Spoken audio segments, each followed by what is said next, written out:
Hello guys, video എടുക്കണ കണ്ടപ്പോ ഈ മെയിനുകളെ പോലെ നിൽക്കണു. ഇപ്പൊ എന്റെ എൻഗേജ്മെന്റ് ആണ് ഇന്ന്. ജോലിയും കൂലി ഇല്ലാത്തൊരു പെണ്ണെടുക്കൂല പറഞ്ഞപ്പോ വെറുതെ സൗദി പോയി ഒരു കൊല്ലം അവിടെ കറങ്ങി തിരിഞ്ഞ് വന്നിട്ട് അവിടുത്തെ ഷെയ്ക്കാന്നും പറഞ്ഞിട്ട് അവൻ പെണ്ണിട്ടാണ്. ഇപ്പം പിന്നെ 3 കൊല്ലം മുന്നേ കല്യാണം കഴിച്ചതിന്റെ എക്സ്പീരിയൻസ് പറഞ്ഞു കൊടുക്കുകയാണ്. ഉച്ചക്കുള്ള പരിപാടിയാണെങ്കിലും ഈ ചെങ്ങായതോ കണ്ടോ കുളി നാനില്ല, നേരെ പോന്നിക്കണു ഉറക്കം നീച്ചിട്ട്. അങ്ങനെ ഒരു 5-6 കൊട്ടം മുട്ടായി ആയിട്ട് നമ്മള് പെണ്ണിന്റെ പെരീക്കെത്തി.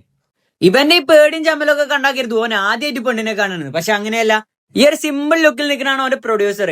ആളെ കണ്ടാ പാവം പോലെ തോന്നിയെങ്കിലും ആളൊരു അറിയപ്പെടാത്ത കോടീശ്വരനാണ്. ഇദ്ദേഹം വലിയൊരു കോടീശ്വരനാണ്. അതെ അതെ, അംബാനിക്കൊപ്പം പണക്കാരനാണ്. അംബാനിയേക്കാൾ ഇത്തവണത്തെ ഇയറിലെ കണക്ക് അതെ അതെ, അംബാനിയേക്കാൾ മേലെ പണക്കാരൻ. ഷർട്ടിന്റെ സീലെടുത്തോ പാന്റ് അടിച്ചിക്കാ തോന്നുന്നു. ഓന്റെ പാന്റിന്റെ സൈഡ് നൈസ് ആയിട്ട് ഒന്ന് കീറി. അത് കാണാതിരിക്കാൻ വേണ്ടിട്ടാണോ ഇങ്ങനെ നടക്കുന്നത്? ചെക്കന് പെണ്ണും ഫോട്ടോ എടുക്കാൻ നിന്നപ്പോ നീലക്കുയിലും മഞ്ഞക്കുയിലും കൂടിയമാതിരി 4 ആള് ഓടിക്കണു. അല്ലെ ക്യാമറ ആംഗിൾ കുഴപ്പമില്ലാത്തതുകൊണ്ട് പിന്നെ പ്രശ്നമില്ല. ഇനി നമുക്ക് കല്യാണം കഴിഞ്ഞവരോട് കല്യാണത്തിനെ കുറിച്ചുള്ള അഭിപ്രായങ്ങളൊന്ന് ചോദിച്ചു നോക്കാം. കല്യാണത്തിനെ കുറിച്ചാണ് എന്റെ അഭിപ്രായം.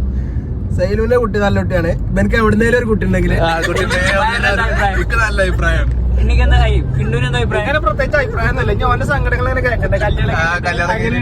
അപ്പൊ ഇനി നാളെ